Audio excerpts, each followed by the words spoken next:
Hi all, hope you guys are doing good. Let me introduce myself. I am Deepta Adhikari. I work as a software engineer at Nomura. Basically, I have been working as a full stack Java developer for over 3.5 years. So here is my planning moving forward. I am starting with a core Java tutorial series, and we will be learning concepts like JVM architecture, the collection framework, serialization, multi-threading, and much more in a greater detail. So let's get started. Hi, welcome. So, the agenda for today's discussion will be JVM architecture. For the ease of our learning purpose, we have divided this into 13 different subtopics. So, we will be learning about what a virtual machine is, what are the types of virtual machines, hardware based virtual machines, application based virtual machines. Then, we will be going through the architectural diagram of the JVM, then, class loader subsystem. We have the loading, linking, and initialization operations, which is performed by the class loader subsystem. Then we'll be learning about the various class loaders.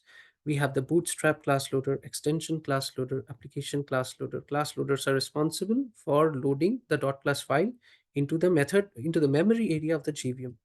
So we will be looking into these in a much greater detail. 6. How Java class loaders work. That is the delegation hierarchy algorithm. We'll be looking into that algorithm. Need for customized class loaders and how they are implemented. So we will also be writing a program that implements customized class loader. Various memory areas of JVM, the method area, heap area, stack area, PC registers, and native method stacks. So we have basically five separate memory areas present inside the memory area of JVM. So after that, we'll be going through a program demo on finding out the heap size, the maximum memory, total memory, free memory, then how to maintain the maximum and minimum heap sizes while executing a Java program using the XMS and XMX parameters. We will be learning these topics in a much greater detail.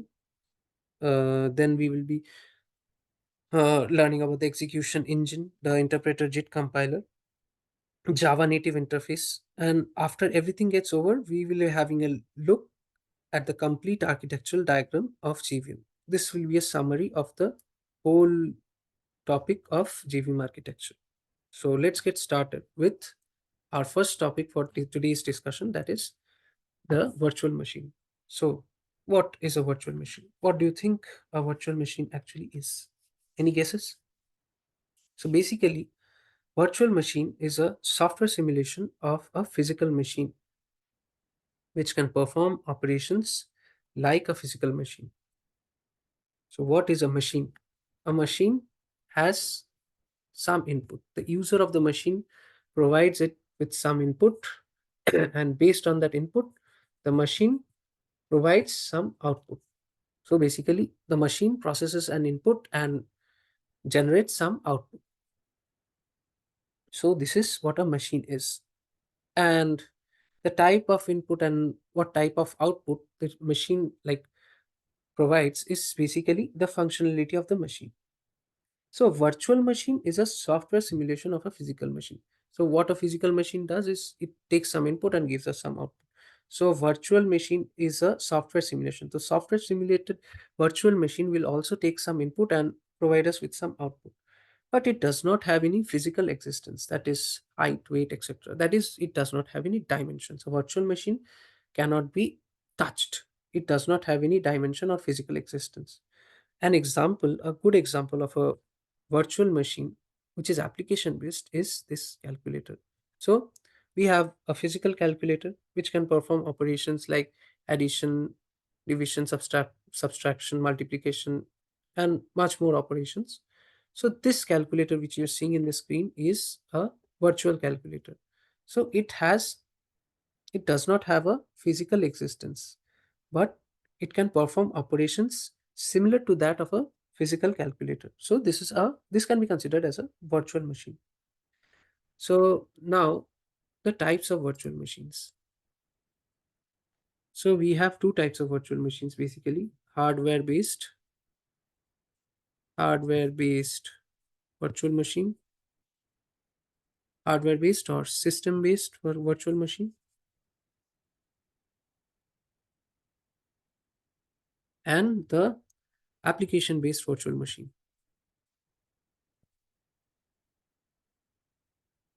Application based or process based,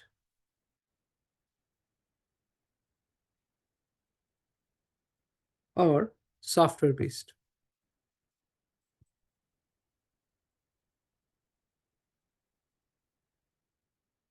So let's look into this in a much greater detail. What is a hardware based virtual machine? So consider this as a computer, a physical computer, which has some dimensions, height, weight, etc., which actually exists. So now this computer must have some amount of memory allocated for the storage purpose, that is a hard disk, and some amount of memory allocated for the random access purpose, that is the RAM. So for example, we have 120 GB of hard disk, just an example, 120 GB of hard disk and 12 GB of RAM. A hardware based virtual machine is basically a computer within a computer. So this computer can be subdivided into n number of computers as per the minimum requirement of a computer can be. So let's divide this into six different computers. So the RAM is divided into six parts and the hard disk drive is divided into six parts. So each part, each subcomputer present inside this computer is allocated 2 GB of RAM, for instance, and each computer is allocated uh, 12 GB of hard disk memory. So basically, on a single machine, we have six different sub machines. So these are actually like these sub machines are known as virtual machines. So this is a hardware based virtual machine. So an example of a hardware based virtual machine is VMware, and we can also consider cloud computing as an example. So then we have the software based virtual machine. So basically, software based or application or process based virtual machine, these machines act as runtime engines to run a particular programming language. For example, JVM, Java Virtual Machine. It is responsible for running Java based application. As per the definition, the virtual machine acts as runtime engines to run a particular programming language application. So particular programming language application is Java, and Java virtual machine basically and runs only Java based applications. Okay. So Java virtual machine basically acts as the runtime engine for Java based application. So this is a runtime engine. Runtime engine for running Java based applications. So let's look into JVM in a much greater detail. Java virtual machine. Okay. So JVM is a part of JRE, or the Java Runtime Environment. It is responsible. The first responsibility of JVM is to load and okay, it's not the first responsibility. The basic responsibility of the JVM is to load and run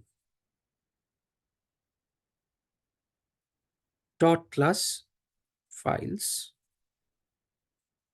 or Java applications.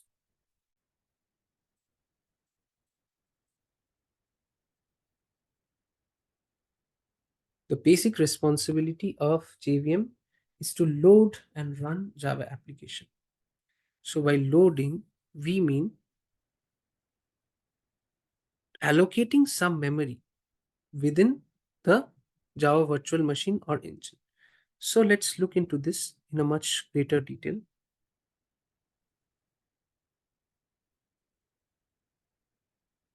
So let me draw a basic architecture diagram of the JVM. We have the class loader subsystems, class loader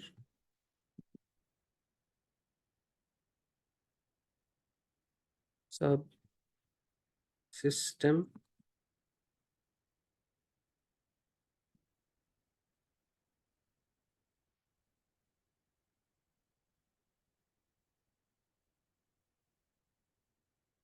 We have the memory area.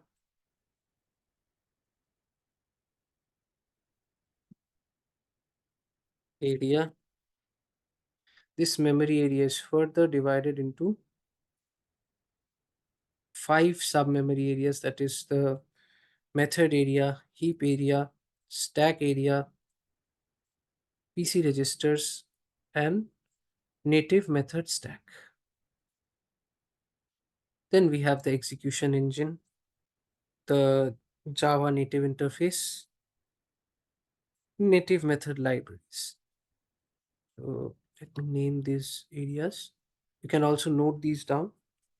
Method area, I'm sorry, the caps lock is on method area. Then we have the heap area. Then we have the stack area. We have the PC registers. PC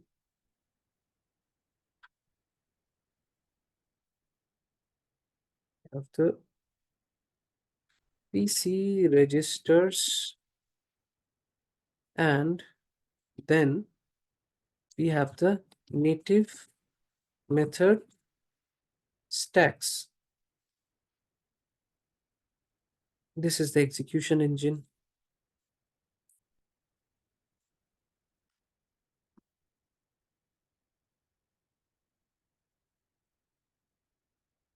Then we have Java native interface.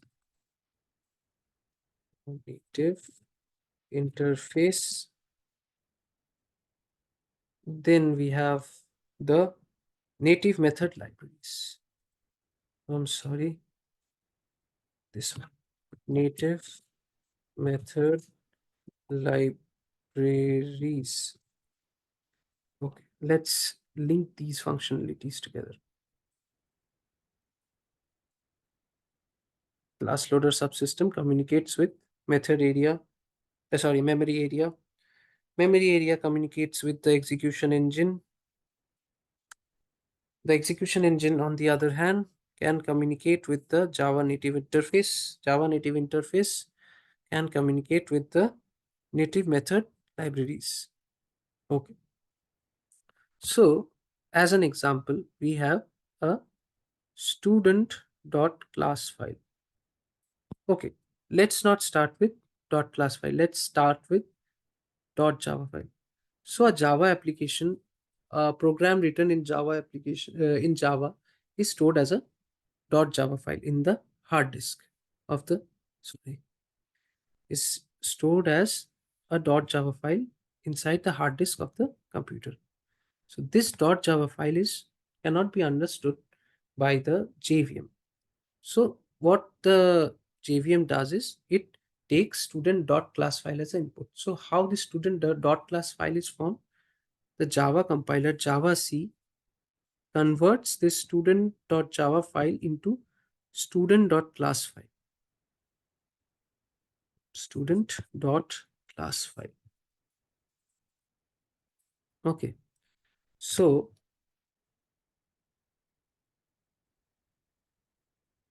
when we run like this, Java C student.java, then this student.class file is student.class.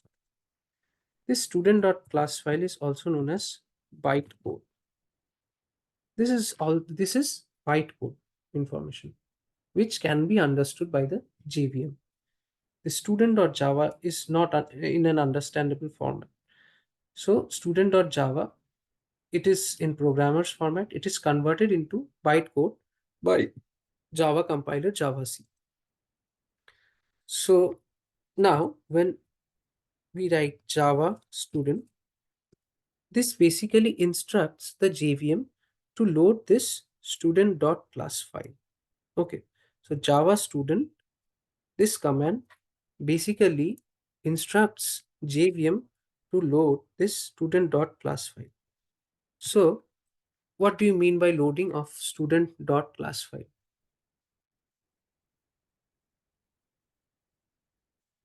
By loading, it means that inside the memory area present inside JVM, this student.class file will be stored somewhere. That is, before processing it, JVM needs to store it somewhere, right? So, student.class file is actually loaded by the class loader subsystem. The class loader subsystem is responsible for loading the student.class file into the memory area of JVM. So in the memory area, what is the sub memory area where the information regarding the student.class file is loaded?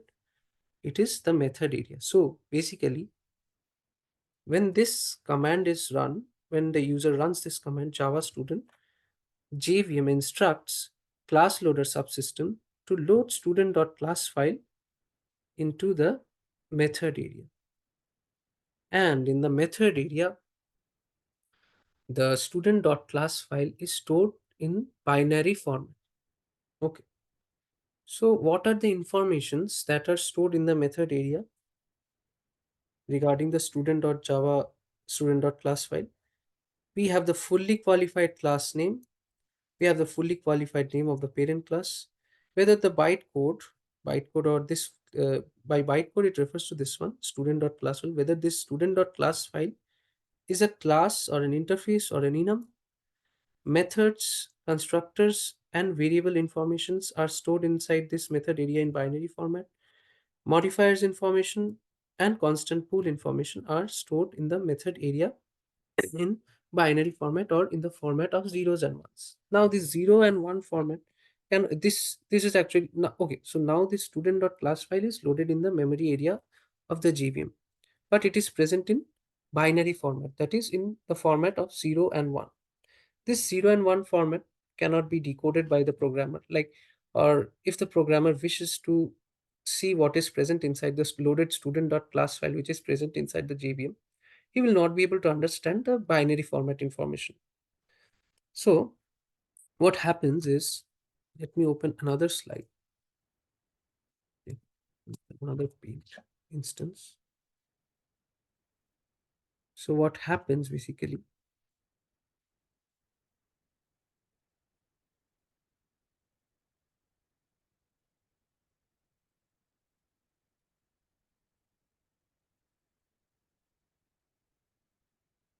we have this student.class file present inside the hard disk, in some location inside the hard disk. When the user runs the command Java student, then, so basically this is the method area present inside JVM, and this is the heap area present inside the JVM. And we have the class loader subsystem. Class loader subsystem. So the class loader subsystem is instructed by the JVM to load this student.class file information inside the method area in, and the in and the like format in which it is loaded inside the method area is in the form of zeros and ones, binary format. And this binary format information cannot be used by the programmer or understood by the programmer. So what happens is, JVM also instructs JVM, along with creating uh, along with storing the student.class file information in the method area in the form of zeros and one, it also allocates some amount of memory in the heap area. And this memory is allocated by the class object of student.class file. So we have a class object of student.class file.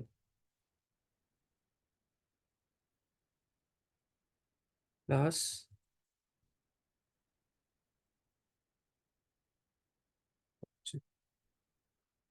of student dot java. Mm.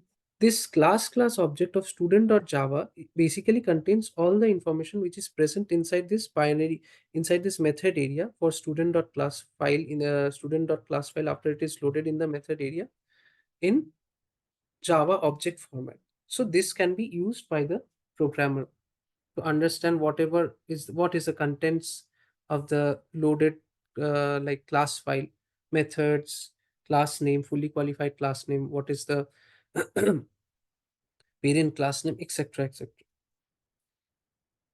So and if we have another class present here, teacher dot class, and the object of which is instantiated within the student dot class, say. So what will happen whenever inside the student dot java file, the teacher dot the object instantiation of the teacher is like executed, teacher teach t is equal to new teacher. So another this calls for this call like instructs the JVM to allocate another like set of binary information in the method area, and this is regarding the teacher dot class file. And simultaneously in the heap area, a class object of teacher.java, teacher.class is also created, which contains all the information of the teacher.class files. Okay, so let's just summarize what happens in this duration. So we have student.class file and teacher.class file in the hard disk drive. If the user wants Java to execute these two classes, using say by using the command Java student or by Java teacher, then JVM will request the class loader to load the student.class file and the teacher.class file into the method area first in the form of binary, in the binary form. So uh, the JVM's memory area with contains the method area contains all the information like the fully qualified name of the class, fully qualified name of the immediate parent, etc. Now, as we saw in the heap area, simultaneously the class object of the corresponding class files, student, that is student.class and teacher.class, are created immediately after loading, after the class loading happens in the method area. But let's look at a program to print the method and variable information using the class object. So basically what is happening, we have this student.class file. Okay. So this student.class file will be generated after we compile this class test. Okay. So this class file will be loaded by the JVM, by the class loader subsystem. And the corresponding information, class file information, will be stored in the method area of the memory area of JVM in the form of binaries. And at the same time, a class object will be created, which will be maintaining all the information pertaining to this class student inside it. And using that class object, which is a Java object, of course, using that class object, we will be able to fetch various informations regarding the loaded class file. So this is basically a program for that. So here in this simple code snippet, we have a class student. We have two fields, private string name of the student, private string age of the student. Then we have all the getters and setters, get name, set name. We have the get age and set age. Okay. So to basically run this, we need to have a main method, right? So I have defined a class test, and the name of this class file should also match with this with the name of this class in which the main method is present. So public class test, we have this public static void main. By public static void main, it is meant to be executed in the main thread, which we will be learning in a greater detail later in the other memory sections while reading other memory sections such as the stack area. Okay, so public static void main string args student s equals to new student. So this line, when the code gets compiled, this line, on encountering this line, Java also creates a dot class file for this student class. Okay. So here we have an object of student class. Okay. So this student class information, after loading the student class information, natural process will be like JVM will allocate some memory in the method area and allocate a some amount of memory for the class object for this student class in the heap area. So this is basically that. So here s.get class returns the class object, which is basically stored in the heap area of the JVM's memory area. So using this class object, as we know, this class object contains all kinds of information regarding the uh, class which is loaded in the method area. We can get various informations like the method information. We have c.get declared methods as a method for in present inside this class file, class file. Okay, so we can make use of it to get all the method declared method information. So it basically returns an array of method class. So this method class is of type java.lang.reflect. So this method class is present inside java.lang.reflect package. So this get declared method returns an array of all the declared methods present inside this class student, and I will be iterating through it and displaying the names of the methods along with their details. Okay. So similarly, this in this way we will be getting the field information by c.getDeclared fields. It returns an array of field class, and this field class is also present within the java.lang.reflect package. Okay. Similarly, we will be iterating through it, and we will be getting the all the informations, exhaustive information regarding the fields present inside the student class. Okay, so this is our program, and now let's run and see what's happening. So first of all, we will be compiling this test.java file. So based on that,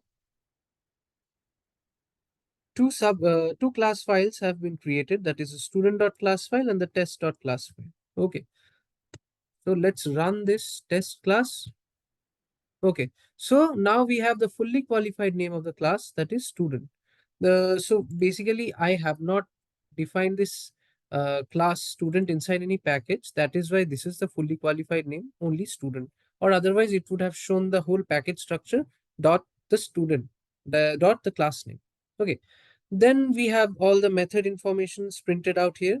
We have the modifiers information, the return type information. The return type is a string class. That is why it has printed the fully qualified name of the string class, that is java.lang.string. Then we have this method name. So method name is like appended with the student dot method name. Okay. So since this get name is a method of student class, that is why it is showing in this format as student dot get name. Okay. Then we have all the field informations. In the field informations, we have the modifiers information as private. Then we have the type information as string, and we have student.name as the field name and student.age as the student's age. Okay. So this is basically it for the loading process. Uh, so this is the end of session 1. We will be covering linking in session 2. So till then, let me know in the comment section if you have any doubt. I would be happy to explain it to you if possible in any medium. Okay, so let's end this session here. From the next session, we will be continuing with the linking process. Okay, so thank you. Thank you for your time.